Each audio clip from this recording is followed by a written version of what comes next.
Allez, viens, nous sommes arrivés. Qu'est-ce qu'il y a? T'as toujours pas confiance? Et si on me demande après de payer cette opération, je connais un gars, lui a pris 2 millions de livres pour une opération comme la mienne, alors. Mais dis-moi pourquoi ce médecin qui est beaucoup plus célèbre, il me referait l'estomac gratis. Et il faudrait que ce soit un sage docteur. Les saints sont au paradis. S'il y en a un, lui c'est un homme bon, un homme généreux. Tu sais, ce ne sera pas le premier qui l'opérera gratis. Tout le monde le sait, tous les ouvriers des usines des environs savent très bien qu'ils n'ont qu'à venir le consulter s'ils sont dans la dèche et qu'ils ont une grave maladie. Et puis regarde donc cet écriteau, œuvre charitable, la vigne du Seigneur. S'ils veulent faire le bien, ils ont leur raison. Et toi, qu'est-ce que ça peut te faire? Dis-toi que tu as une famille, il faut que tu guérisses. Tu vois ceux-là, ils sont tous comme toi, sans une lire. Ils ont tous quelques gros ennuis. Ce sera à vous de passer, madame. Oh, merci.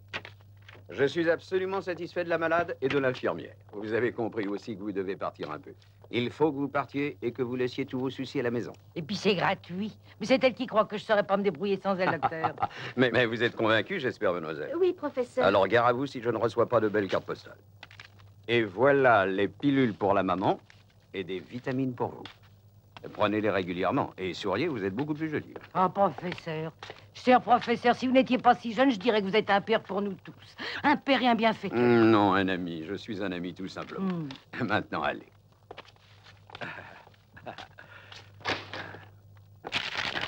C'est la première visite? Non, c'est le petit que vous avez opéré le mois dernier, docteur. Il y a la fiche de la clinique et la fiche établie ici. Ah oui, faites-les entrer, je vous prie. Bonjour, cher professeur. Ah, bonjour, madame. Bon, approche, Giovanni. Tu n'as pas amené ta jeune sœur, comment ça se fait? C'est pas un cas grave comme moi. Déshabille-toi. Et maintenant, toi non plus, tu n'es plus un cas grave. Quand même plus grave que ma sœur, n'est-ce pas, maman? Allons, dépêche-toi, tu fais perdre son temps, monsieur le professeur. Voyons, Giovanni, vite. Comment ça se passe avec ces exercices au grand air, madame? Il s'essouffle moins, il ne s'évanouit plus, seulement il est un peu paresseux. Si je me souviens bien, tu voudrais entrer dans la police plus tard. Mais pour devenir capitaine, il faut pas être paresseux. Bah, je sais, mais je changeais d'avis, je veux être médecin. Et pourquoi veux-tu être médecin brusquement? Bah, pour devenir un monsieur important. Important pour les autres, j'espère.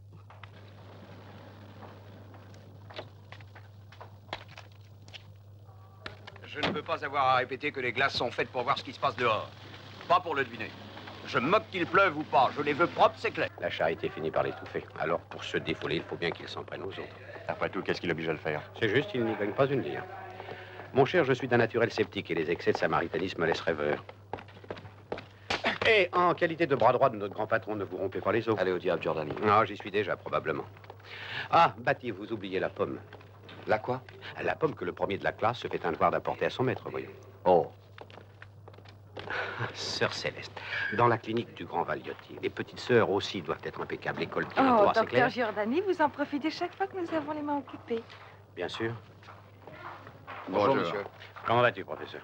J'irais mieux si chacun ici faisait son devoir. Et que faites-vous là? Oh, rien, la sœur Céleste vient de me faire remarquer que les revues de la salle d'attente sont trop anciennes. Bonne remarque, sœur Céleste. Il faut régulièrement les changer. Veuillez-y vous-même. Tout de suite, monsieur. Ah, nous avons 3 chambres de libre? Oui, nous avons eu le désagrément de devoir libérer 3 malades parfaitement rétablis. Les prévisites? Faites. Il m'en reste une. Finissons-en parce que bientôt je vais commencer à recevoir. Ah, bonjour, Tanzi. Bonjour, professeur. Ne me dites pas que vous avez encore dû remuer les montagnes. Pas tout à fait. Mais pour arriver au maximum de précision que vous exigez, avec juste raison, dans les renseignements concernant vos clients... Venons-en, en fait. Guido Rovetti, propriétaire de nombreuses usines de textiles. Le compte courant très solide et qui dépasse les 100 millions. Biens immobiliers en Italie, à l'étranger, Villa à Positano, pied à terre...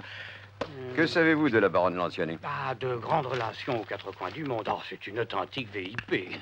Toutes les escales de la Jet Society, les Bahamas, Saint-Tropez, Gstaad. Bon, Acapulco. Concluez. Financièrement parlant, rien de spectaculaire. Le compte courant ne dépasse pas les 20 millions de livres. Mais il y a la pension alimentaire du mari dont elle est séparée. La coquette somme de 10 000 $ par mois et qui arrive avec ponctualité. Merci, c'est plus que suffisant. Il nous reste encore... Anorato Marchetti. Et là, nous sommes très loin des normes auxquelles... Oh, abstenez-vous de commenter les normes. Je vous en prie, continuez. Un homme d'affaires de peu d'envergure dont les revenus joints au modeste salaire de son épouse atteignent tout juste 300 000 livres. 1 800 000 livres en banque, fruit d'une récente hypothèque sur l'appartement qui, soulignons-le, est au nom de la jeune femme. Mais tu sais, quelquefois, ils ont le bistouri facile, ces grands chirurgiens. Je me sens un peu mieux avec mes pilules. C'est à nous, je crois. Non, vous en avez encore pour un bon moment. Mais lisez donc, un magazine, descendez au bar. Inutile de rester là assis sur des épingles. Merci, professeur. Docteur, mes confrères sont tous professeurs. Lui aussi? Celui-là est né professeur. Dites-vous que je ne mets nullement en doute vos capacités. Loin de moi cette idée. Vous êtes aussi compétent que votre grand patron en personne. Peut-être encore plus. Mais voyez-vous, ce principe de prévisite ne me plaît pas du tout. C'est une méthode qui est appliquée dans toutes les parties du monde. Mais qu'est-ce que ça prouve? Beaucoup de choses se pratiquent partout, et elles ne sont pas bonnes.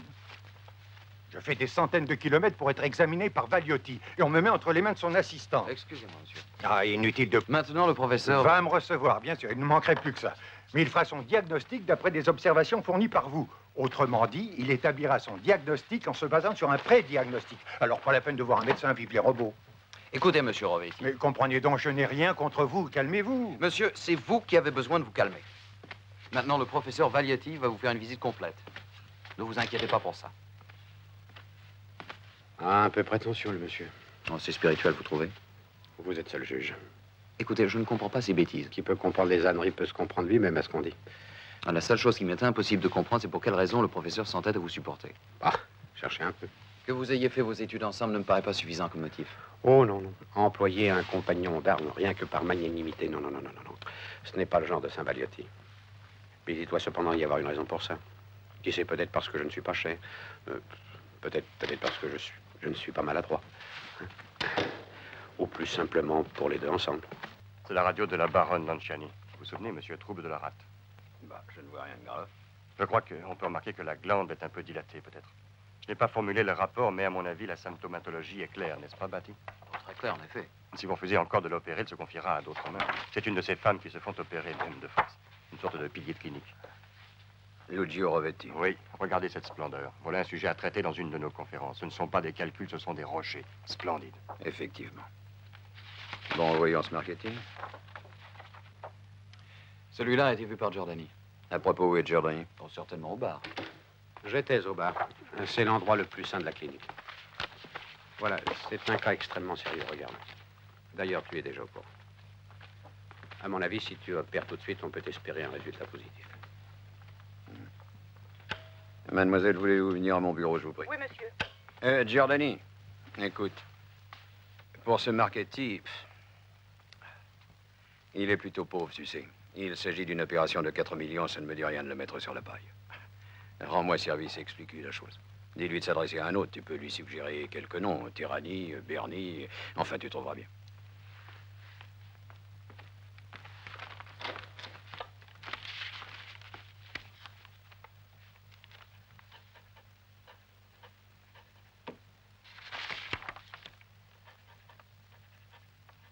Voilà. Passez ceci au service administratif à toute fin utile. Bien, monsieur. Mais qu'importe l'argent, c'est pour ta santé. Je sais, mais on paiera beaucoup moins cher avec Bernie ou Terrani. Je vous en supplie, docteur. Répondez-moi en toute sincérité. S'il s'agissait de quelqu'un qui vous soit cher, par exemple votre frère, enfin, à votre avis, ces chirurgiens sont-ils tous aussi capables et aussi compétents? Madame, écoutez, si vous voulez mon opinion personnelle, eh bien, pour une intervention comme celle-ci, Valiotti est le plus qualifié. Oh, cette malheureuse petite rate. Je l'ai fait voir à toutes les sommités de la Terre, en Occident et en Orient. Je lui ai même attribué un nom, Bébé, comme Brigitte Bardot. Tellement elle a été palpée et photographiée. Il vaudrait mieux l'enlever. Oh non, ce serait de la folie. Peut-être dans 1 an ou 2. Un peu de patience. Mais la patience, ça a tout de même des limites, à mon avis. Après tout, qui en subit les inconvénients? Je ne vois pas pourquoi je devrais les supporter, alors que par l'ablation, je pourrais retrouver une activité à laquelle je crois encore avoir le droit d'aspirer. Ou bien est-ce que l'heure de la retraite est venue pour moi et en suis-je déjà à mon Waterloo? Vous voulez vous entendre dire que vous êtes une femme jeune et séduisante, même si vous le savez très bien. Mais pourquoi donc, dans ce périple chirurgical, suis-je le dernier de la liste? Oh, c'est une accusation tout à fait injuste. Nous nous sommes rencontrés il y a 2 ans environ, à une party que nous donnions le baron et moi. Oh, bien sûr, vous ne vous en souvenez pas. Mais moi, si. Valiotti, ce n'est pas le genre d'homme qu'on oublie. Mais ce soir-là, vous vous êtes débarrassé de moi et de ma pauvre rate en 2 ou 3 phrases plutôt. Je ferai tout pour me réhabiliter. Nous allons voir. Je dirais que l'activité, pour une femme comme vous, ne me paraît pas seulement un droit. Vous êtes un peu comme un docteur et vous êtes au courant de tout. Croyez-vous que mon état s'améliore vraiment? Le personnel ne doit absolument formuler aucun avis sur un sujet clinique quelconque. Et je n'ai pas l'intention d'enfreindre le règlement. Mais je peux tout de même vous dire que je parle à une heureuse convalescente qui se rétablit à vue d'œil de jour en jour. Et qui bientôt pourra faire filer droit ses petits-enfants. D'ailleurs, dans quelques minutes, le professeur Valiotti va passer. Posez-lui la question. Oh, excusez-moi, vous êtes gentille, mes sœurs. C'est déjà l'heure de la visite. Si vous vouliez me donner ma glace et mon rouge à lèvres. Ne me regardez pas comme ça. Plus on vieillit, ma sœur, plus il faut prendre soin de soi par respect pour les autres. Merci, mes sœurs. Bonne journée. Bonne journée. Dieu sait pourquoi toutes les malades se font une beauté avant que le professeur ne passe, comme s'il s'agissait d'un rendez-vous d'amour. Elles ont rendez-vous avec l'espoir. C'est encore plus important. Cela se produit partout avec tous les médecins. Ce sont de vrais maîtres pour les gens. Par la grâce de Dieu et la volonté de la nation. Quoi qu'il advienne, ils conserveront cette emprise sous tous les régimes, avec ou sans réforme sanitaire. Ici, les malades paient les yeux de la tête, ils pourraient se montrer exigeants. Et en fait, ils n'ouvrent presque jamais la bouche. Sans doute sont-ils mieux que les pauvres, mais pas tellement, au fond. Les lépreux sont tous égaux, tu sais. Les lépreux? Oui, les malades. Le médecin devrait avoir la conscience limpide. Comme le professeur Valiotti exige que le soient toutes les glaces de sa clinique. En tout cas, la sienne l'est. Cet homme se tue au travail et il tient la discipline. Mais il est le premier à donner l'exemple. Et puis, il a un charme fascinant, indifférent. J'oubliais, c'est vrai que tu préfères Giordani, le seul qui ne soit pas professeur. Mais ce n'est pas parce qu'il n'est pas capable de l'être. C'est un homme étrange. On a l'impression que pour lui, rien n'a d'importance. À mon avis, il a dû avoir une grosse déception sentimentale. Toutes les déceptions sont sentimentales, en un certain sens. C'est vrai, tu as fait de la philosophie. De la psychologie. Mais alors, pourquoi crois-tu que Giordani boive tant? Il ne boit jamais avant d'opérer. Mais pourquoi? Est-ce encore pire depuis quelque temps? Il éprouve du plaisir à boire, sans doute. À se détruire, oui. Peut-être. C'est un cas extrêmement complexe et il est difficile de se prononcer. Vous, De Luca, qu'en pensez-vous? J'ai examiné les analyses et les radios. Je pencherai plutôt vers l'hypothèse de Batty, mais toutefois, je me garderai bien d'être catégorique. Et vous, Batty? Oh, pour moi, c'est un cas évident d'angina pectoris. Ah, voilà Giordani. Ton opinion? Mais il n'a pas vu la fiche clinique. Vous pouvez la garder, j'ai vu la malade. Écoute, personnellement, j'estime qu'il s'agit là d'une fausse angine d'origine nerveuse, due en grande partie aussi à des troubles biliaires. Messieurs, je suis d'accord avec Giordani. Docteur Giordani. Docteur Giordani. L'état du malade de la chambre 23 s'est aggravé brusquement. C'est vous qui l'a examiné ce matin? Le professeur De Luca. Sa femme est avec lui? Oui, mais en ce moment, elle passe un coup de fil à ses parents. Arrangez-vous pour qu'elle n'y retourne pas avant que le professeur Valiotti ait vu le malade. Oui. J'aimerais savoir pourquoi la transfusion n'a pas été faite. Nous manquons de sang B résus négatif. J'y verrai personnellement, je ne veux pas que ça se renouvelle. Écoute, il vaudrait peut-être mieux que tu passes voir ton opéré de la chambre 23. Ça n'a pas l'air d'aller très fort.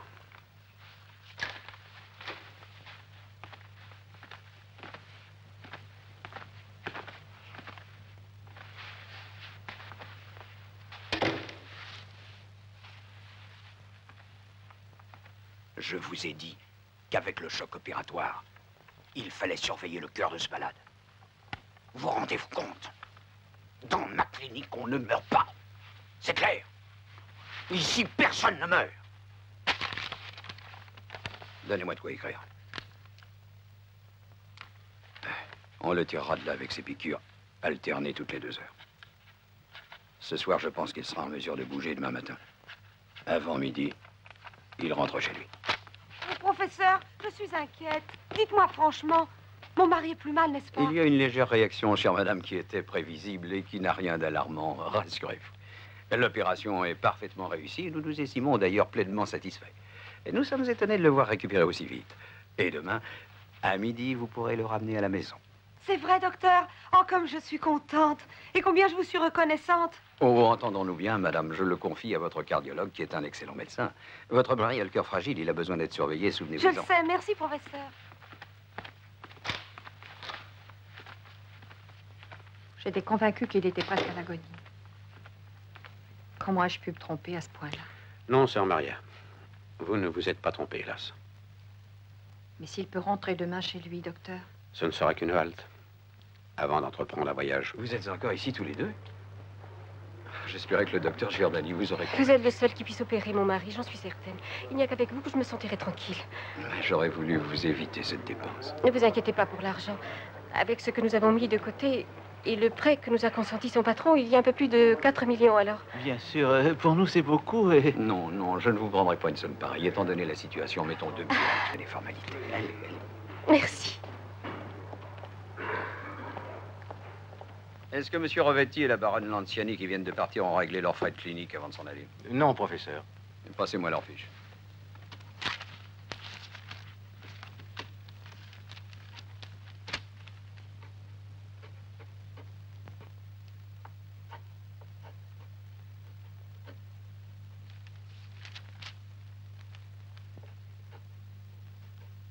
De ce bien suprême qu'est la vie humaine. Le travail du médecin ne doit jamais être dégradé. Le plus puissant comme le plus humble. Monsieur, je crois que nous sommes tous d'accord avec ce que vous venez de dire, mais en pratique, que pouvons-nous faire? Nous sortons d'ici bourrés de notions théoriques, mais avec si peu d'expérience qu'on sera à peine diagnostiqué à Coryza.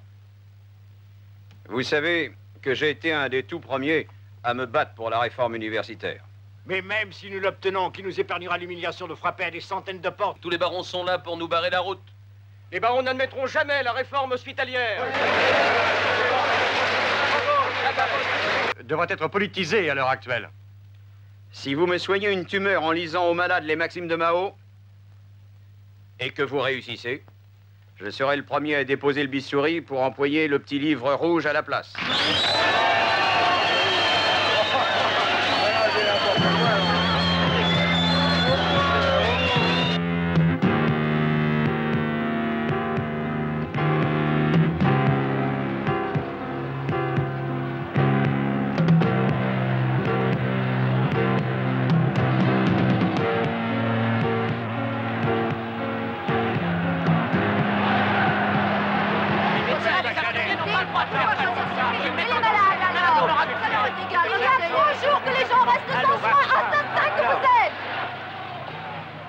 Comment peut-on travailler dans de pareilles conditions? Il paraît que ce cirque doit s'arrêter à midi. Ils sont arrivés à un compromis, m'a-t-on dit.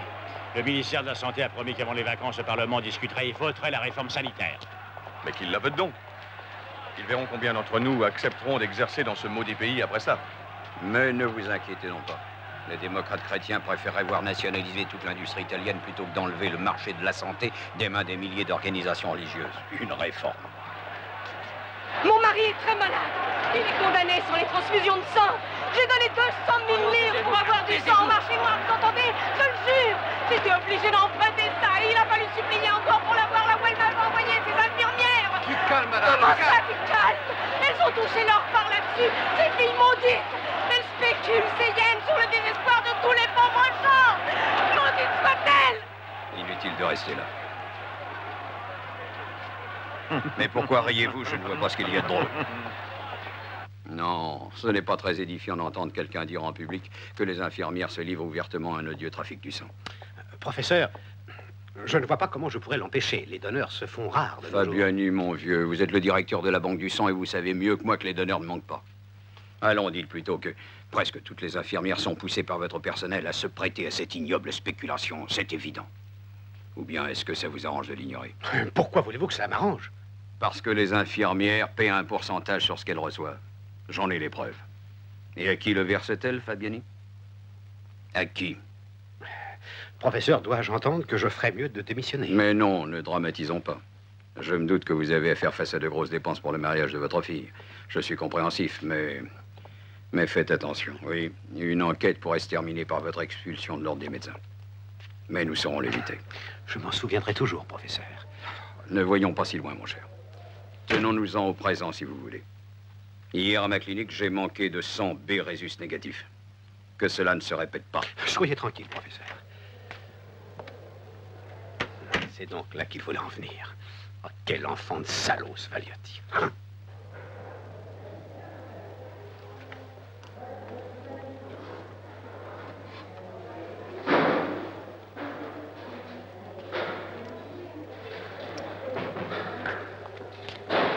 Excusez-moi, professeur, l'autre salle a déjà été remise en ordre. Bien, nous commencerons par là. Gava. Oui. Allez vérifier si les salles d'opération sont prêtes. Et surtout que l'on pense aux compresses. Oui, professeur. Calculez qu'il y aura aujourd'hui une vingtaine d'opérations, dont au moins 7 pour moi, je pense. Vous croyez que votre précieuse main y suffira? Je suis ambidextre. Et ambitieux, surtout.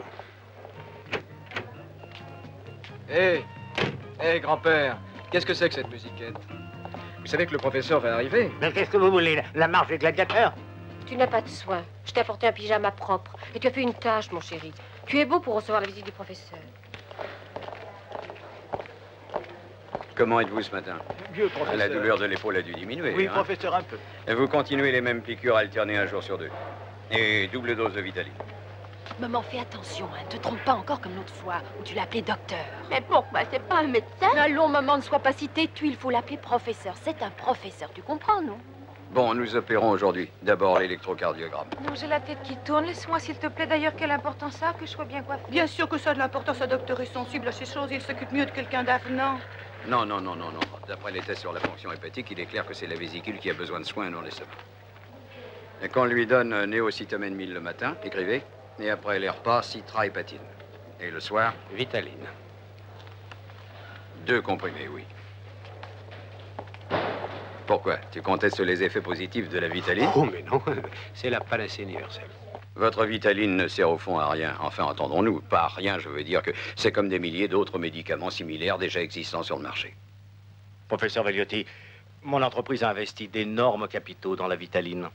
Si vous refusez de signer avec avis favorable le rapport qui doit être envoyé au ministère de la Santé, vous rendez-vous compte du dommage que vous me causez. Mettez-vous à ma place. C'est vous, mon cher, qui devez vous mettre à la mienne. Écoutez, en Italie, on compte plus de 1000 entreprises de produits pharmaceutiques qui proposent plus de 200 000 variétés qui ne présentent pas le garant expérimental que nous devions exiger. Parce que les essais sont faits sur des cobayes et non sur des chimpanzés. Malheureusement, professeur, mais vous savez qu'aucun de mes concurrents n'en a non plus. Et vous pensez que dans mes services, j'en ai des centaines. Mais donnez-moi ne serait-ce qu'une raison qui me permette de considérer les malades, même indigents, comme des chimpanzés. Voici un chèque de 80 millions de lire. Vous pouvez l'utiliser pour acheter un équipement dernier modèle. Pour vos recherches à l'hôpital, à la clinique ou n'importe où. Nous savons tous avec quel désintéressement vous travaillez et luttez pour le progrès de la science. Et par conséquent, je tiens à vous laisser seul juge quant à l'emploi de cette somme, car ce sera sûrement le meilleur. Vous l'emploierez comme et quand vous voudrez. Et afin de vous limiter en aucune manière, j'ai rédigé le chèque au porteur, vous voyez. Alors, Loris, où en sommes-nous avec ce rapport sur la Vitaline? Je l'avais terminé, professeur, mais j'ai lu des articles parus à l'étranger et j'ai préféré attendre un peu. De quoi traitent ces D'un articles? produit similaire. Montrez-les-moi. On l'a déjà retiré du commerce en Suisse et en Allemagne. On a remarqué des effets secondaires dus à une des substances qui entrent dans la composition de la... D'autres climats, d'autres conditions de vie, et cela change tout, mon cher Loris. Soyons sérieux. Tout dans la médecine est question de dosage, c'est clair? Je crois que vous brouillez l'esprit avec vos lectures. Tenez-vous-en aux instructions et préparez ce rapport pour demain. Vous pourrez? Bien sûr, comptez sur moi, professeur. Parfait.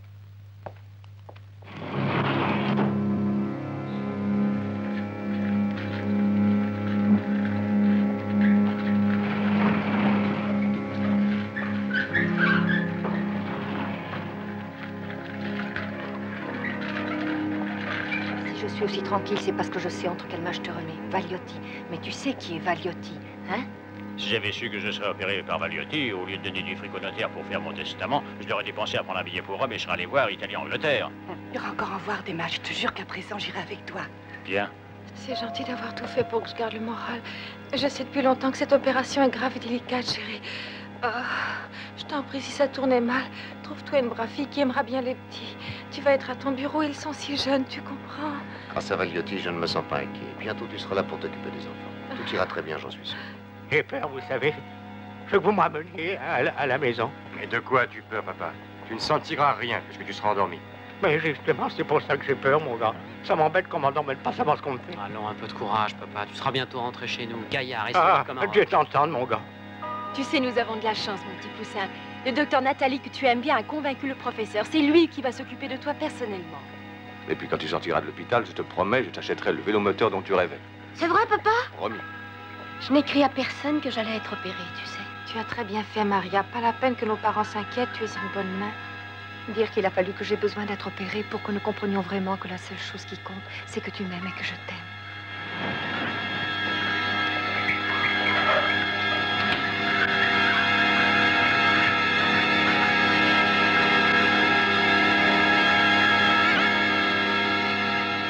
Vous Betty, vous surveillez Donati et Frasca. Et toi, tu surveilles Manzoni et Favani. Ils sont encore à leurs premières armes. Moi, je reste disponible pour tous. Bien. Ah, Giordani, occupez-vous donc de ce Mais j'ai 2 autres interventions, voyons. Vous avez mes lunettes, Giovanni? Oui, professeur, je vous les donne. Tout est prêt, mademoiselle? Oui, professeur, le patient dort déjà. Giovanni, dans les autres salles, à quel point en sont les interventions? Le professeur Batty vous attend pour le malade qu'on doit rouvrir.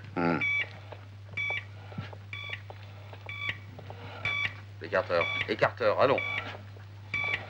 Coagulant. Elle s'est produite après, cette anastomose?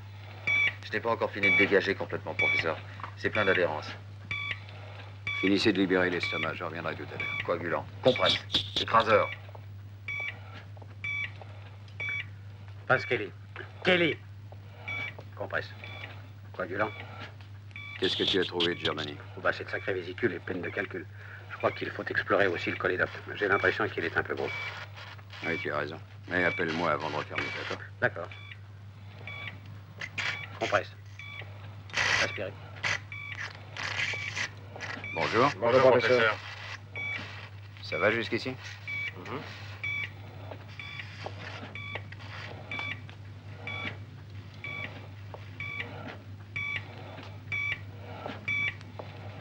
Bistouri, je vous prie.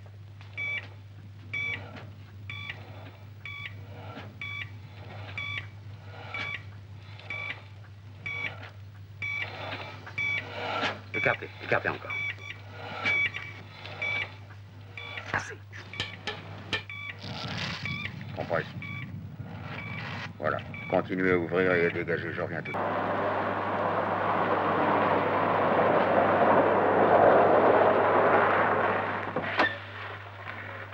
Bonsoir, monsieur. Bonsoir.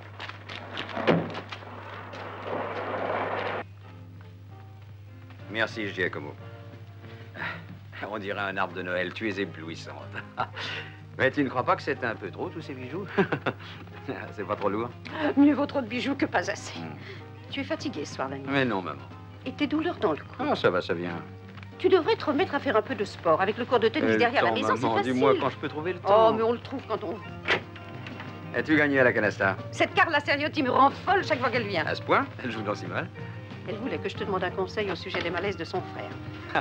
C'est pas la première fois qu'une de tes amies essaie de soutirer une consultation gratuite. Comme elle le faisait avec ton pauvre symptôme de père. Mon père était un médecin très estimé. Très estimé, c'est vrai, surtout par les centaines de malades qu'il faisait se déplacer de jour comme de nuit, même le dimanche de Pâques. Mais lui, la plupart du temps, il n'avait pas le courage de réclamer son dû. Ton père était une sorte de singe, je te dis, généreux. Va, il ne doit pas dormir. Allez, papa, raconte-moi encore une autre. Bon, mais c'est la dernière pour ce soir. Sais-tu quelle différence il y a entre un architecte, un cuisinier et un médecin? Non? L'architecte cache ses erreurs sous le crépi, le cuisinier sous la mayonnaise. Et le médecin? Ah, sous la terre. Papa, tu sais, avec toi, je m'amuse plus qu'avec mes camarades. Je te vois presque jamais. Si tu travailles bien, je te promets, mon fils, que nous passerons un mois de vacances tous les deux cette année. Oh, c'est formidable, un mois avec toi. Et où tu m'emmèneras, Adi? Pour une fois, on bouleverse toutes les lois établies. C'est toi qui m'emmèneras. Je te laisse le choix absolu. Où veux-tu aller? En Amérique, en Asie, en Afrique? Choisis. Oh, ce sera un pays très loin, un endroit où personne ne pourra t'embêter, même pas par téléphone. Entendu. Bon, ta prière pour ta maman et dors bien parce qu'il est déjà tard. Et demain, il faut aller en classe. Hop. Allez, fais de beaux rêves. De voyage. Sors, papa. Bonsoir, fils.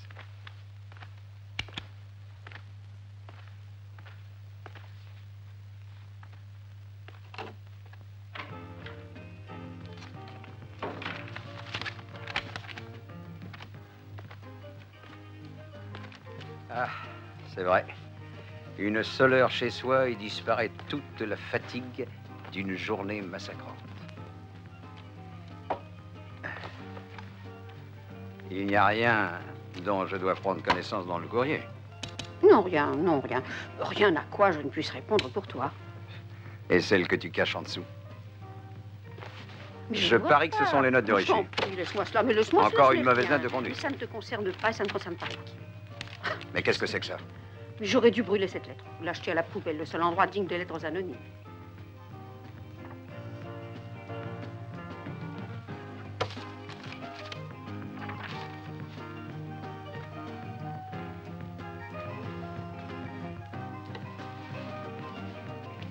Tu étais de si bonne humeur ce soir. J'ai été vraiment stupide. Non, maman, parce que... il vaut mieux savoir pour protéger ses arrières, tu comprends? Tu ne dois pas t'inquiéter pour ce bout de papier.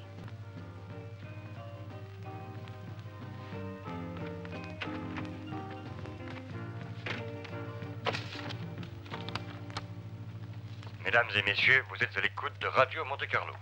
Nos émissions sont maintenant terminées. Elles reprendront demain matin sur 1400 mètres grandes ondes. Nous vous souhaitons une très bonne... Professeur Valiotti.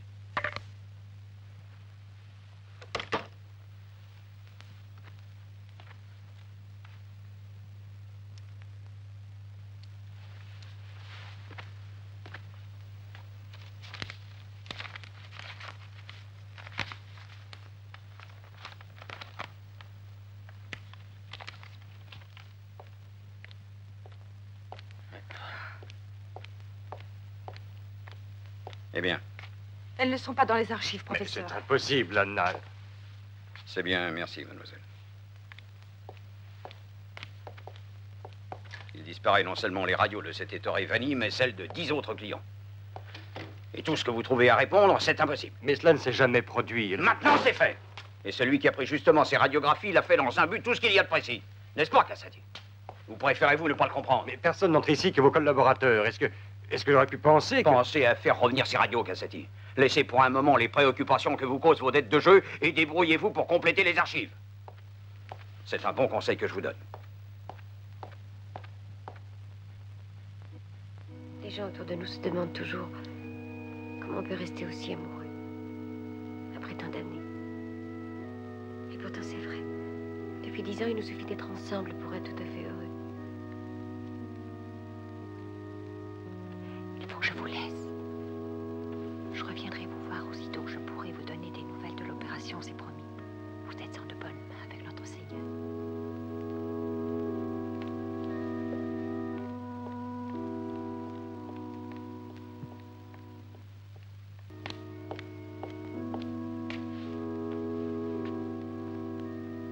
Il n'y a pas de complications, moi. Non, non, jusqu'ici, tout se passe très bien. On ne peut jamais prévoir la durée d'une intervention comme celle-ci, vous savez. Oui, merci.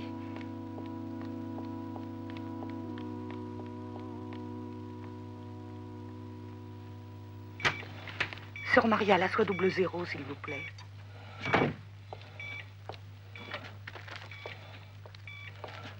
Coagulé. Encore. Encore, mademoiselle. Giordani, je ne comprends pas ce qui se passe. Je n'arrive pas à stopper l'hémorragie. Vite, pince Kelly. Il vaudrait peut-être mieux appeler Valiotti. Bon, je vais le chercher. Vous prenez ma place.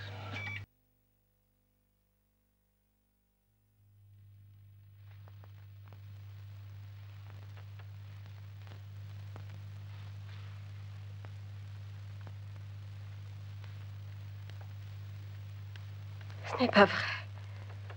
Ce n'est pas vrai. Je sens que ce n'est pas vrai. Ça peut pas être vrai.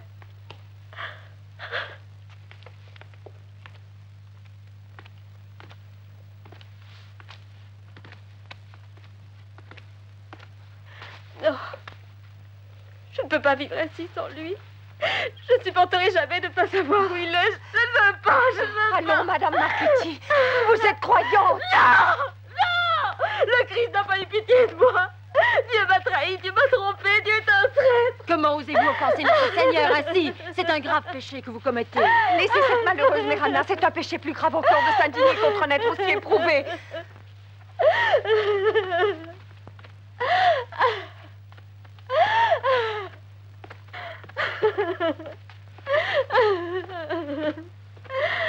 Madame, le professeur Valiotti a donné l'ordre de vous rendre les arts versés.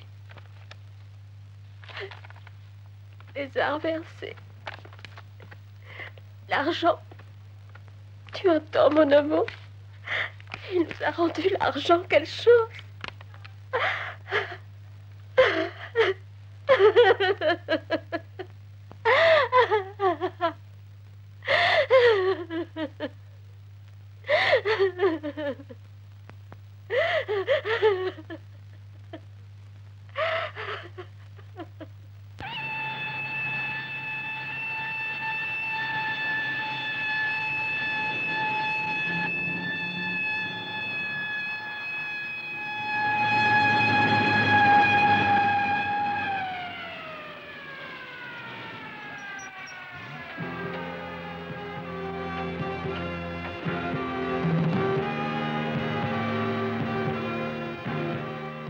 geste insensé d'une institutrice, anéantie par la mort de... En voilà une surprise, sœur Maria. Vous ici? Vous dites ça comme si vous ne saviez pas que je viendrais voir ce qu'il y a. Ah, c'est vrai, je m'attendais à la visite de la bonne Samaritaine. Entrez, ma sœur. Je reconnais que cette distraction sera salutaire. Je vous en prie.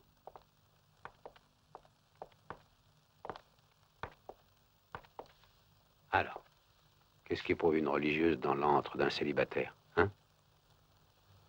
Je déteste le désordre. Ça ne vous ennuie pas que j'arrange au moins le plus apparent? Oh, je vous en prie, faites ce qui vous plaira.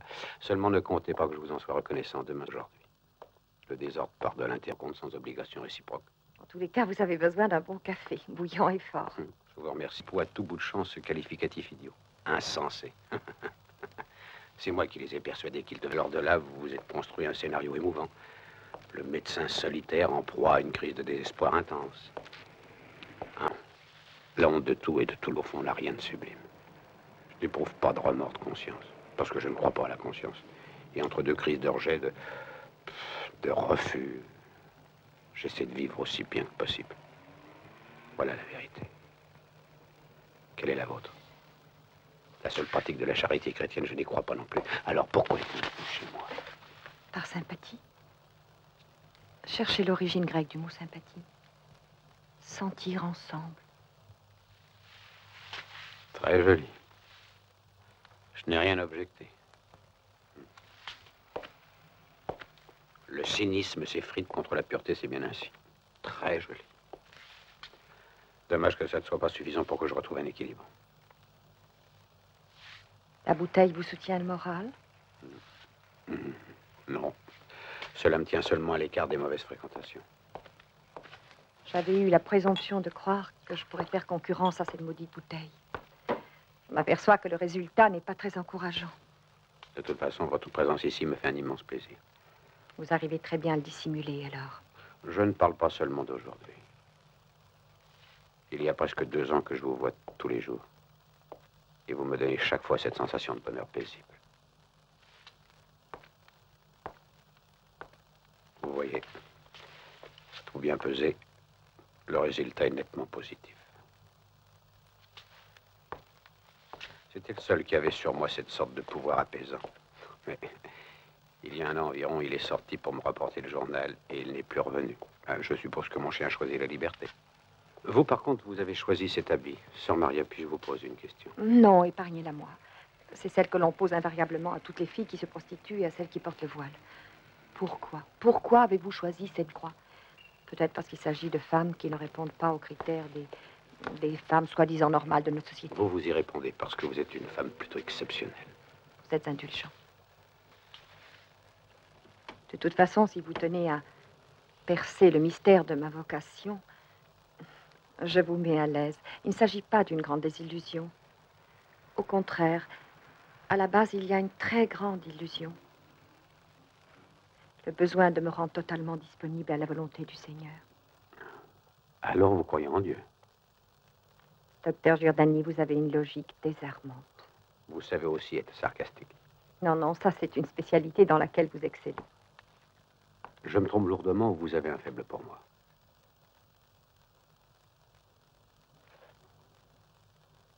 Vous vous trompez. J'éprouve pour vous beaucoup plus que ça. Curiosité, sympathie, une profonde attirance. Mais on donne généralement à tout cela un nom bien précis. C'est trop démodé et c'est extrêmement risqué et hasardeux. Mais nous sentons ensemble, n'est-ce pas? Alors pourquoi ne pas... Pourquoi ne pas jeter mon habit aux orties, mes bras autour de votre cou? Ce serait merveilleux. Peut-être. Mais au fond, ce serait inutile. Pour vous, il s'agirait seulement d'un intermède entre 2 crises de rejet, de refus de la société. Et pour moi, une grave erreur. Une grave erreur délibérée et consciente dont je devrais me repentir. Et je tiens absolument à n'avoir pas à me repentir des sentiments que j'éprouve. Sœur Maria, je vous remercie humblement. Et jamais vous ne saurez combien.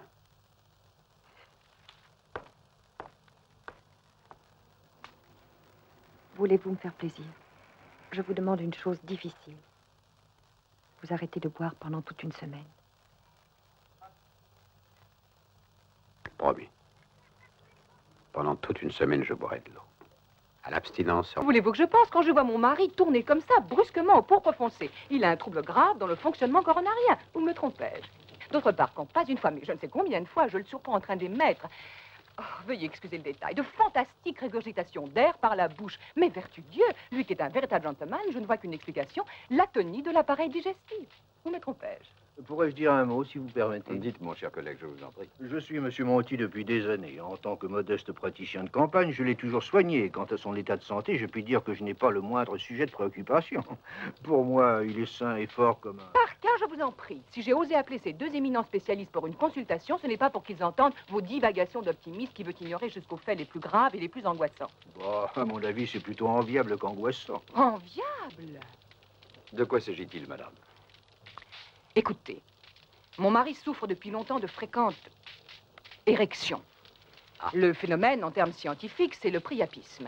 De Priape, ancienne divinité phallique. Et si la gravité de cette maladie vous échappe, docteur, je la connais. Moi qui lis je dis toutes les rubriques médicales dans les plus importants des périodiques, tant italiens qu'étrangers. Eh bien, si nous voyons le malade maintenant. Oui.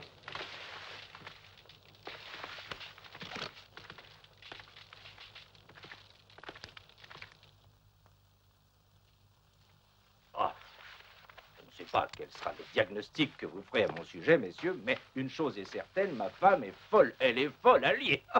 La maladie, c'est son idée fixe, elle la voit partout. Pour profoncer, laissez-moi rire. On t'incolore un peu quand j'ai bu un verre de vin ou deux à la cave. À son insu, bien sûr, parce qu'elle a lu je ne sais où que le vin fait mal. Oh, les éructations. Je voudrais vous y voir. Tenez, je suis forcé d'aller au milieu de la nuit à l'office et d'avaler en vitesse un morceau de pain et des saucisses ou ce que je peux trouver. Parce qu'elle me condamne à ces bouillons de légumes et à la semoule au lait. Ah, et puis il y a l'histoire du priapisme. Enfin, messieurs, nous sommes entre hommes. Eh bien, j'avoue que j'ai beau avoir dépassé la soixantaine, je me tiens encore très bien de ce côté-là et j'en suis fier et heureux. J'ai une propriété très étendue et pleine de gibier de toutes sortes. Alors, messieurs, si je vais à la chasse et qu'en marchant, je fais lever un beau faisan, qu'est-ce que je fais? J'épaule, non? Sinon, pourquoi je me promènerais avec mon fusil, bon sang? Et si à la place d'un faisan, je vois une donzelle pas farouche, il faut que je la laisse? Eh bien, moi, j'épaule. Moi, j'ai encore oublié de vous parler d'un symptôme alarmant. Ah, après, madame. Maintenant, mon collègue et moi devons nous retirer pour étudier le cas. Viens. Tu te demandes pourquoi j'ai sollicité ton concours dans cette farce? Non, ce n'est pas pour faire une partie de campagne ensemble. Non. Oh, je n'en doute pas. Et je suppose que tu vas m'éclairer. Calogéry, tu m'es hostile. Tu m'es hostile depuis que j'ai fait installer un rein artificiel à la polyclinique et confié au jeune docteur Azina, qui est capable de le faire fonctionner correctement. Moi aussi, dans ma clinique privée, j'ai un rein artificiel et cela, tu le savais fort bien. Alors, qui crois-tu qui va dépenser chez moi 1 demi-million de livres pour obtenir les soins les mêmes pour seulement 30 000 livres dans un hôpital public? Hein? J'ai perdu plus de la moitié des cas de ce genre qui venaient chez moi. Et je ne devrais pas t'en vouloir? Mais il y a façon et façon. La campagne de calomnie que tu mènes dans le but de me ruiner est contraire à notre éthique professionnelle. Oh, j'ai appris que tu avais avancé une forte somme à mon radiologue, Cassati. Pourquoi? C'est un de mes amis, c'est tout. Tout à fait généreux de ta part, je dois dire. Et tu n'as jamais pensé qu'une conversation ouverte et franche entre nous pourrait éliminer toutes nos divergences? Avec ce vent de réforme qui souffle, nous allons avoir des moments difficiles. Rester unis est à la fois notre intérêt et notre devoir. Je ne crois pas que ce simple appareil rompra cette belle unité. Tu veux dire que tu l'élimineras de la polyclinique? Une solidarité totale entre nous, mon cher Calogéry, est la base essentielle pour le meilleur déroulement de notre travail. Je te remercie, mais nous n'avons pas parlé encore de notre patient. Non, mais laisse-moi faire, ça ne sera pas long. Non, cher ami, il n'y a rien d'alarmant. Tranquillisez-vous, tranquillisez-vous, nous sommes là. Mais étant donné la complexité de la symptomatologie de votre mari, nous estimons qu'il est nécessaire de le mettre en observation dans la clinique de mon éminent collègue pour décider s'il est opportun ou non d'opérer. Très bien. Demain, sans faute, je l'accompagnerai, je le remettrai entre vos mains. N'importe quel avion qui part ce soir. Et n'importe quel pays, pourvu qu'il y ait de belles filles, naturellement. Mais loin, très loin. Oh, il ne puisse jamais me retrouver. Tu as bien réfléchi, Enrico? Il y a 20 ans que j'y pense. Mais te rends-tu compte de ce que ça représente pour moi d'échapper aux griffes de cette détraquée que j'ai pour femme? Je me rends compte aussi ce que ça signifie d'échapper aux griffes de ces deux barons. Oui.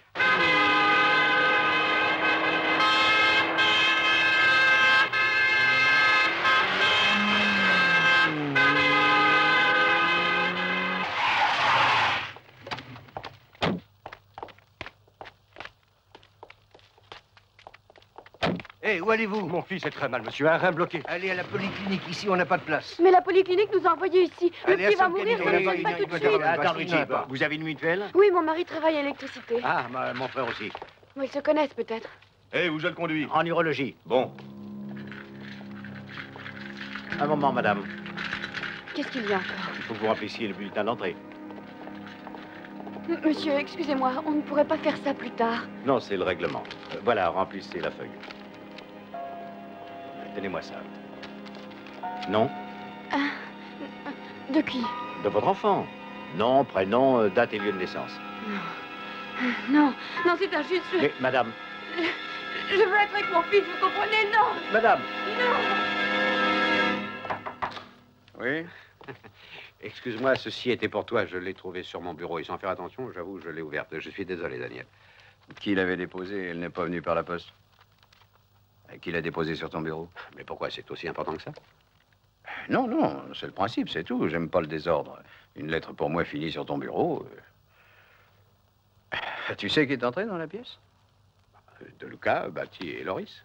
Pas le docteur Azina? Ah, si. Il était absolument hors de lui parce qu'on est venu démonter le rein artificiel pour le mettre dans un autre hôpital.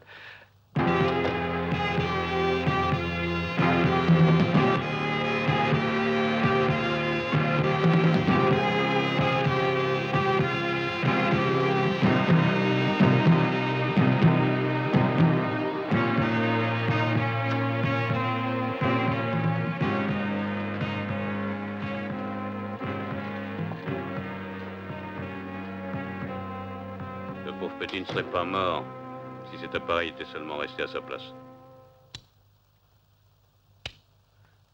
Je ne tolère pas que l'on s'adresse à moi sur ce ton, docteur Azina, et encore moins votre présence dans mon service. Si cela signifie que vous ne voulez plus de moi ici, ne vous inquiétez pas, j'ai décidé de retourner travailler aux États-Unis. J'ai compris depuis longtemps que dans ce pays, il n'y a pas de place pour qui s'est spécialisé à l'étranger et a appris les moyens techniques que vous ne savez pas utiliser. Ces appareils modernes, il y en a des tas en Italie. On peut compter sur les doigts de la main les techniciens capables de les faire fonctionner. Et naturellement, la plupart sont engagés dans les cliniques privées. Je suppose que cela devait grever les affaires de quelqu'un qu'un modeste hôpital soit en mesure de sauver des vies humaines pour un prix très honnête. Voilà pourquoi vous m'avez été hostile depuis le jour où je suis arrivé dans ce service. Voilà pourquoi vous avez envoyé ce rein artificiel dans un autre hôpital où personne ne pourra le rendre utile. Vous délirez, n'est-ce pas?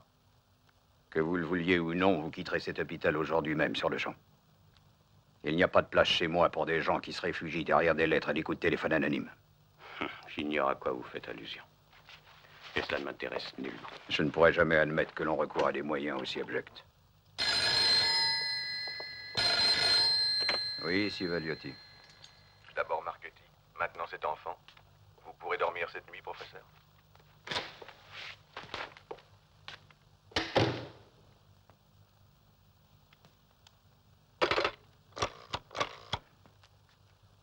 Mademoiselle, quelqu'un vient de me parler à ce poste. Est-ce un appel à l'extérieur? Non, professeur, ce serait passé par moi. Peut-on savoir d'où venait l'appel? C'est impossible parce que les communications intérieures ne passent pas par le standard.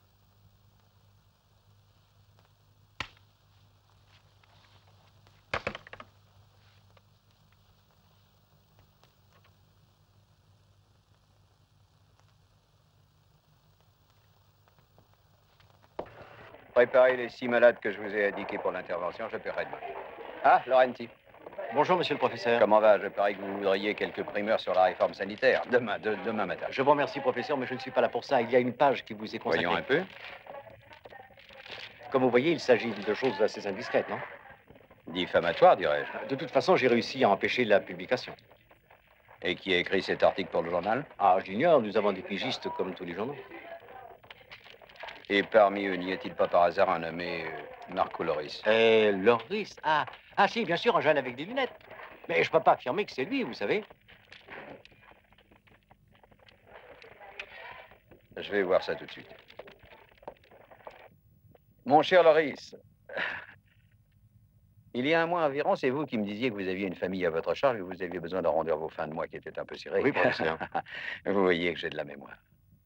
J'y ai réfléchi, Loris.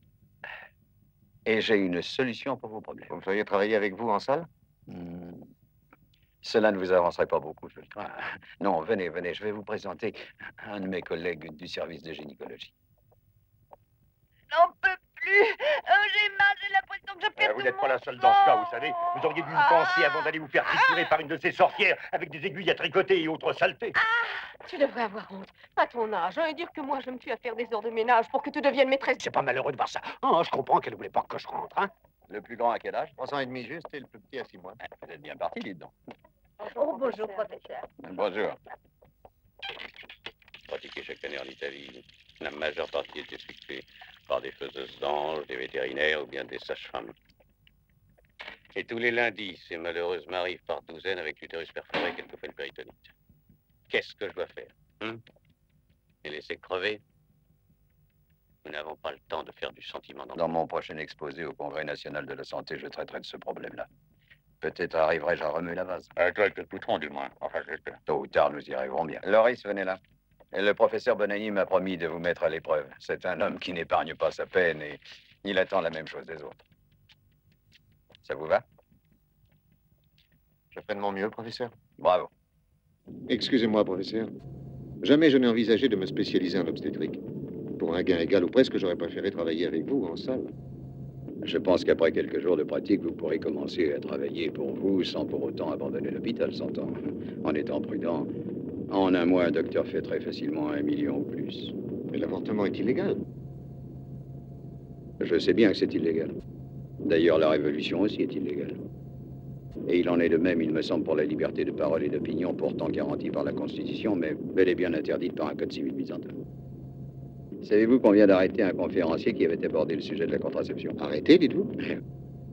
Ça vous surprend. Je pense que la perspective d'arracher quelques vies aux griffes des faiseuses d'anges qui commettent des assassinats impunément ne devrait pas répugner à la conscience d'un jeune médecin. La morale hypocrite repliée derrière le bouclier d'un conformisme souvent commode. Je ne trouve pas que ce soit édifiant, Norris. Oui, c'est très juste, professeur Eliotti. Mais je suivrai votre conseil.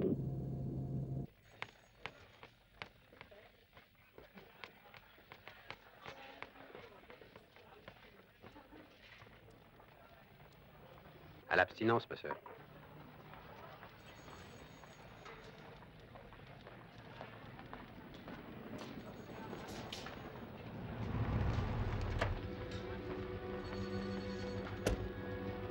Bravo, bravo. Que je veux, une rotation saisonnière des fleurs, parfait. Merci, professeur. Ah, il a l'air gai aujourd'hui, le grand chef blanc. Il serait temps, non? Professeur, bonjour. Nous avons du travail en retard que nous effectuerons immédiatement. Bonjour. Ne connaissant pas vos positions, je n'ai pas voulu... D'accord. D'ailleurs, excusez-moi si ces jours-ci, messieurs, il n'a pas régné l'harmonie d'équipe qui est de règle entre nous, mais j'ai eu malheureusement quelques contrariétés. Ah, c'est du passé. Maintenant, chacun à son poste, messieurs. Je vous rejoins immédiatement.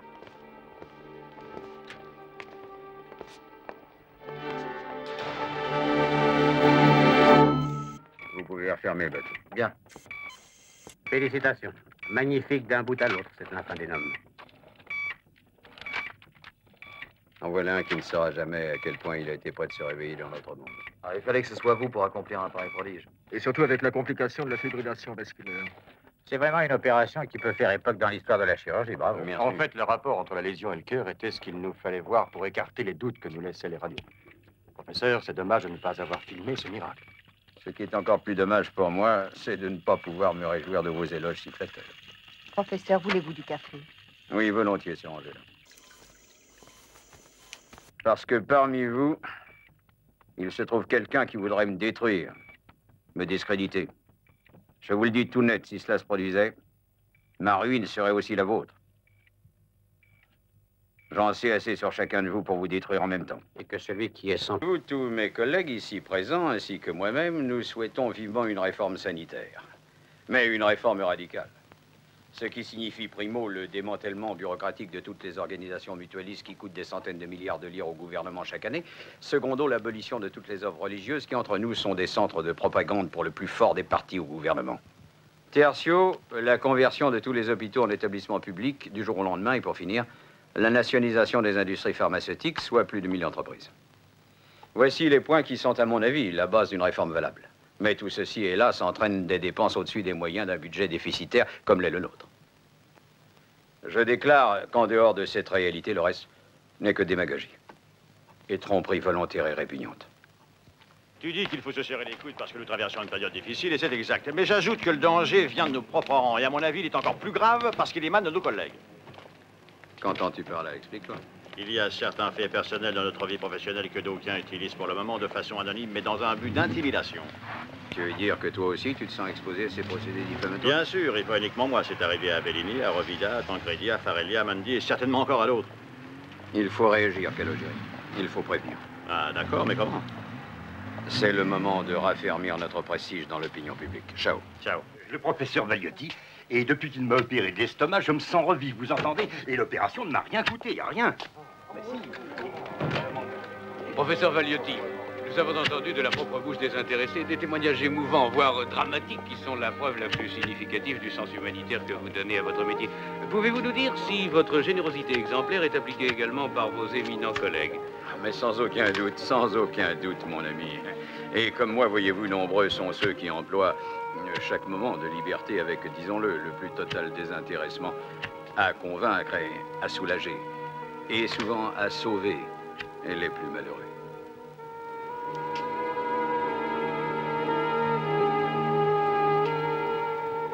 Un registre positif, groupe universel. Et je crois ne pas trahir la pensée de mes collègues en disant que ce que nous faisons là n'est qu'une preuve de solidarité, un exemple que nous offrons à nos collègues plus jeunes pour leur faire comprendre l'impératif catégorique de notre profession, c'est-à-dire donner. Donner humblement, silencieusement et anonymement.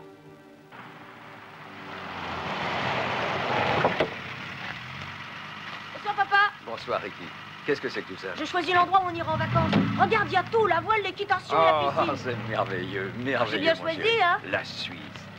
Tu as vu les montagnes et la neige? Tu vas apprendre à faire du ski. C'est magnifique. Je crois que nous nous amuserons bien tous Oh, les deux. c'est assez loin pour que personne ne vienne te déranger, Oui, j'espère. tu as raison, c'est parfait. Viens, papa, il est de bonne heure, je vais te montrer le dépliant que j'ai. Ah non, pas maintenant. Pas maintenant. Non, Ricky. Va dans ta chambre, tu seras gentil. Allons, sois obéissant, mon trésor. Tu trouveras un nouveau disque sur ton bureau. C'est de la pop musique? Écoute-le. Que se passe-t-il? Un coup de téléphone du procureur Anselmi. Et alors? Il a besoin de te parler. Il a dit que c'était urgent. Bien, alors j'irai. J'ai reçu ça ce matin. C'est une plainte contre toi, Daniel. Amplement circonstanciée. Mais il n'est pas possible de l'ignorer? Non, malheureusement. Je peux tout au plus attendre quelques jours pour que tu essaies de la faire retirer. Et bien entendu, c'est anonyme, je suppose. Pas du tout. Elle est signée.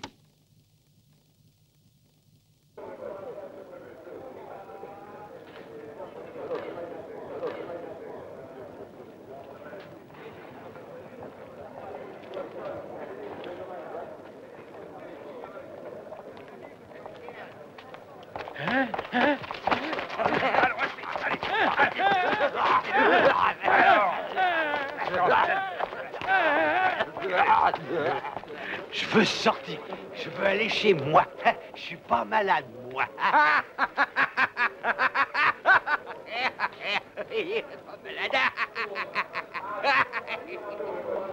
Quand on pense qu'il suffit de 3 signatures pour qu'une personne saine d'esprit soit enfermée dans cet enfer. Hein? Mais elle en sortira riche d'expériences macabres dont elle pourra faire un best-seller. Rien ne dit qu'elle en sortira. Parce que même quand on entre ici sain d'esprit, il est facile de devenir fou. C'est pour me dire ça que tu as demandé au directeur de nous laisser? Non, pour l'objectivité de l'enquête. En présence du maître, ils ont un comportement très différent. Alors tu penses que la crainte de la punition suffit pour les assagir?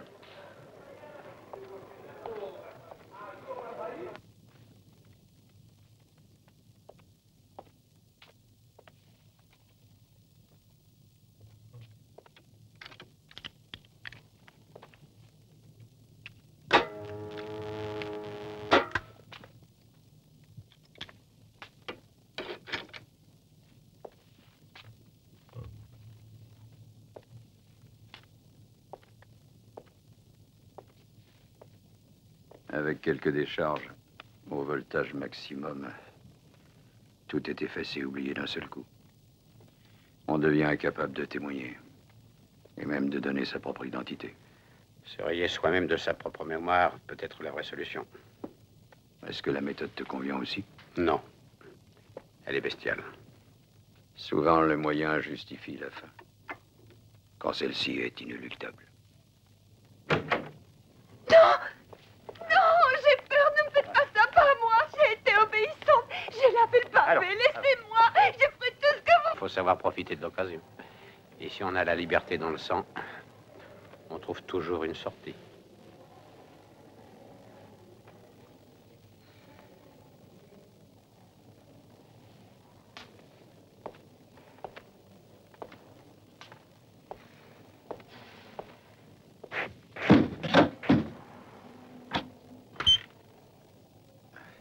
Elles sont solides, ces portes, et elles ne s'ouvrent pas avec des rêves. Qu'on le veuille ou non, ces portes ressemblent à des portes de prison. Pourquoi as-tu porté plainte contre moi? Tu me hais parce que tu as Minus un raté. Non. Je n'ai rien contre toi personnellement. De toute façon, c'est la première. Mais d'autres plaintes suivront, je te préviens. Circonstanciée, inattaquable et précise. Tu te sens l'âme d'un justicier?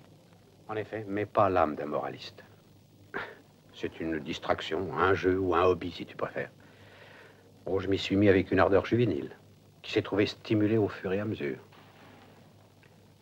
Je n'avais rien prémédité au départ, non. Chaque fois que je changeais de service dans l'hôpital, j'avais l'impression de sortir d'un cloaque. Pour m'apercevoir que je retombais inévitablement dans un... T'es amusé? Assez, oui. C'était une espèce d'antidote contre l'ennui qui me colle à la peau comme de la glu. Et au dégoût que j'éprouve pour tellement de choses. Je me suis monté un spectacle rien que pour moi.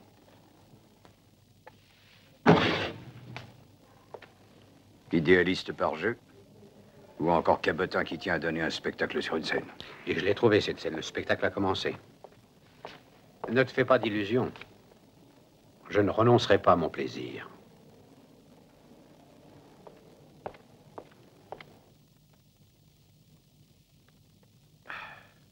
Non, non, nous ne sommes pas du tout à l'abri, mon cher Calogéry.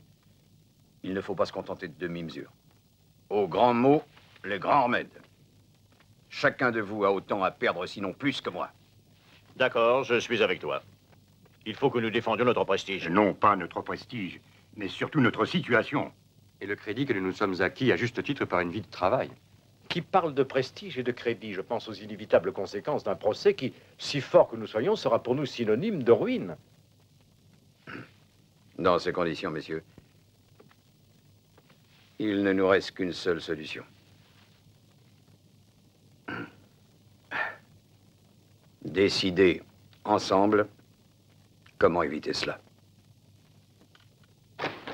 Docteur Giordani, il y a une intervention d'urgence. Eh bien, voyez ces messieurs, moi je n'opère pas cet après-midi. Prévenez le professeur Valietti. Et il n'est pas encore arrivé. Pourtant, il m'a semblé avoir vu sa voiture. Et bâtie.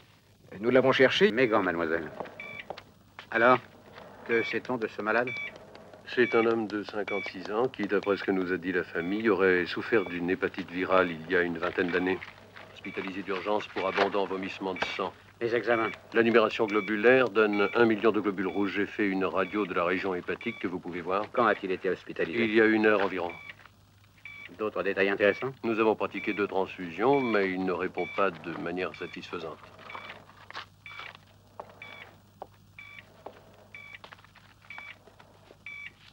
Comment diable a-t-il pu vivre jusqu'ici avec un foie dans cet état? Ouais, voyons ça. Donnez-moi un peu d'eau, mademoiselle.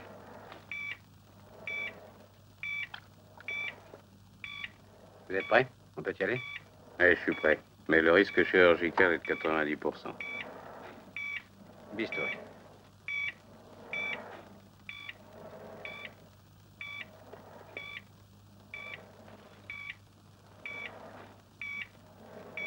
Épongez, Kelly. Vite, épongez. Épongez, épongez, épongez bien, je n'y vois rien. Coagulez. Allons, épongez. Allez, vite, je ne vois rien. Bistouri. Coagulez. Vite, vite, vite. Bistouri. Pression, vous. Pression maximum 70, minimum 30, pouls 120. Pince. Épongez, épongez, s'il vous plaît. Coagulez.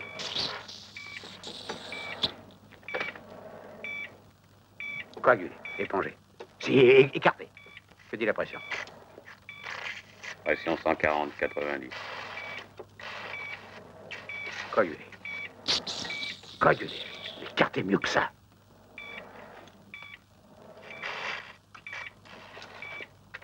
Pince. Épongez mieux, elle. Coagulez. Épongez, compresse, compresse. Là, là, là, faites attention. Oui.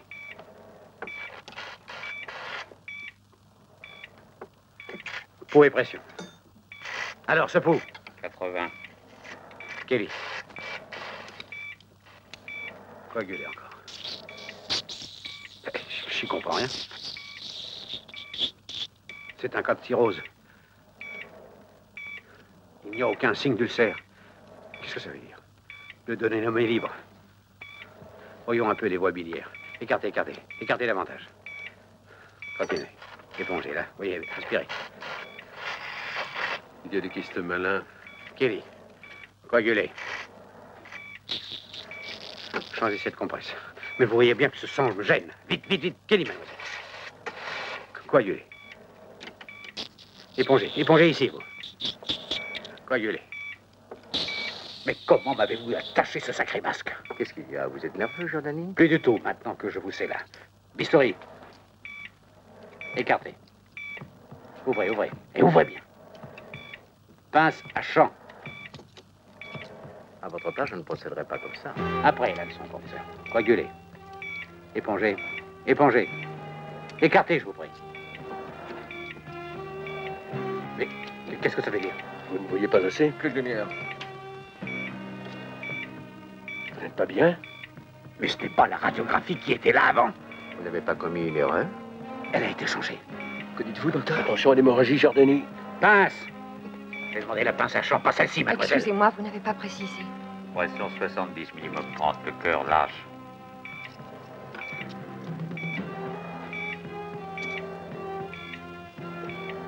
Que faites-vous? Vous vous arrêtez? Kelly. Voilà. Vous me gênez, épongez. Mais que faites-vous? Vous dormez ou quoi? Allez, coagulez. Encore. Je comprends plus rien. Allez, je n'ai pas le courage de continuer. Batty, venez voir si vous pouvez faire... Que s'est-il passé?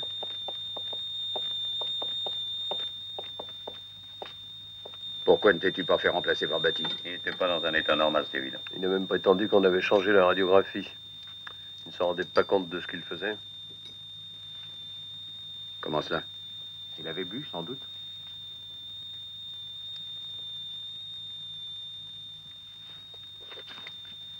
Laissez-moi seul avec lui. Tous les témoignages accablants de professionnels inattaquables, n'est-ce pas? Ça peut aller chercher dans les 6 ans. Et en plus, la radiation de l'ordre, cela va de soi. N'est-ce pas un peu cher pour jouer les idéalistes? Ceux qui paient le plus cher, en définitive, ce sont les pauvres types qui ne sont pour rien dans l'affaire. Comme celui-ci. Je croyais bien te connaître, mais je ne t'aurais jamais cru capable de ça. Le crime prémédité. Nécessaire. Mais gratuit.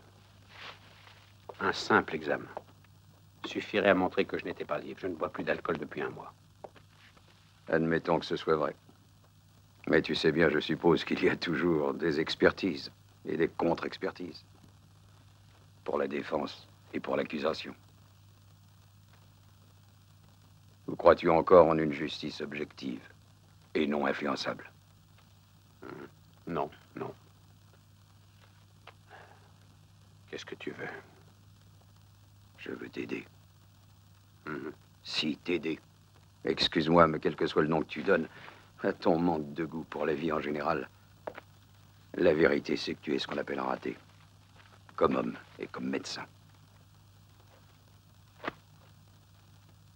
Tu es amer parce que tu ignores ce qu'est le plaisir, la joie d'avoir réussi son existence. Tu prends l'ennui comme alibi pour dissimuler ton impuissance et le fait que tu es incapable de devenir quelqu'un. Mais si tu le veux, ça peut changer. Je peux te faire avoir un haut poste d'enseignant. Je saurais te faire valoir, compte sur moi. t'es-tu jamais rendu compte que le fait d'exercer la médecine implique aussi l'exercice du pouvoir? Un médecin est un homme puissant, un maître, tu comprends? Par la nature même de sa fonction. Il peut terroriser, rassurer ou anéantir tout espoir, rendre la vie ou tuer. Il peut agir comme il l'entend, selon son propre arbitre.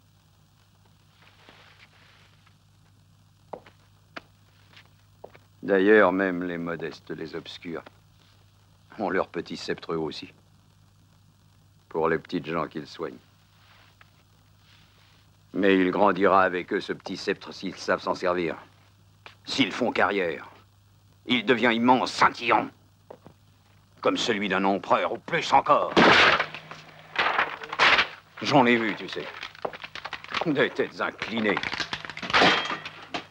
des genoux pliés, des larmes, des sourires, des mains tendues, implorantes comme sur le passage d'un prophète. Je retirerai la plainte contre toi. Mais pas contre les autres. Bravo. Bravo. Tu auras en moi un allié fidèle. Je peux transformer ta situation du jour au lendemain. Je suis désolé de te dire ça, mais tu ne peux plus rien maintenant. Parce que pour toi, il n'y aura pas de demain. Tu ne t'es pas rendu compte que tu n'es plus du côté de ceux qui profitent de la souffrance. Tu avais sans doute trop à faire pour réaliser que tu es passé de l'autre côté de la barrière. Tu es du côté des malades, des victimes.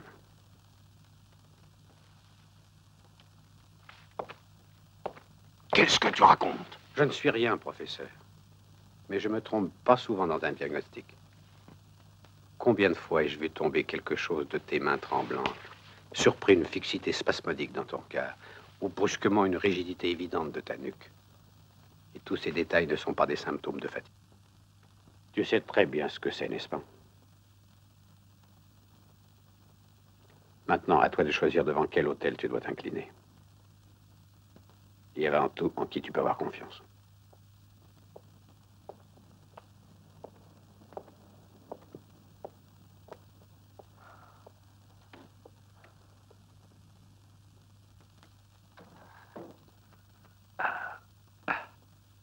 Betty. De Luca. Cassati. Loris. Agina.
Meister. Christian? Ja. Ici Daniel Valiotti. Ah, mon cher Daniel. Excuse-moi, tu dormais peut-être. Non, non, que puis-je faire pour Je toi? crois que tu as opéré déjà plusieurs Parkinson à Zurich, non? Ah, oui. Quel résultat? Ah, malheureusement modeste, hein, ou décevant, mais on peut toujours tenter. Tu tiens beaucoup à ce client? Ah, c'est un de mes amis. Envoie-le-moi, je ferai tout ce que je pourrai. Oui, s'il se décide pour l'intervention, alors je te rappellerai. Ah, tu sais, il y a aussi un nouveau médicament. Oui, mais il est oui, oui, encore oui, au je stade suis au courant, expérimental. oui. Je te remercie beaucoup. Ah, de rien. Ciao.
gentille, mais un peu ennuyeuse. Et toi, pourquoi n'es-tu pas encore là? Tu m'avais promis que tu viendrais. Tu n'as donc pas encore compris que tu n'es plus du côté de ceux qui tirent profit de la souffrance, que tu es passé dans l'autre camp, celui des malades, des victimes.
Daniel, je ne veux pas te voir dans cet état. Mais réagis, je t'en prie. Tous les grands noms du corps médical se disputeront l'honneur de t'aider. Tu n'as qu'à choisir.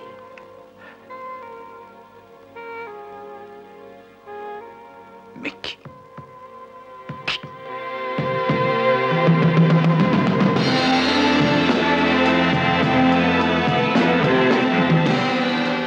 Pour un médecin qui fait fausse route, il y a d'innombrables docteurs Schweitzer qui, dans toutes les parties du monde, exercent leur difficile mission en un long sacrifice silencieux dans le seul but de soulager les souffrances de l'humanité.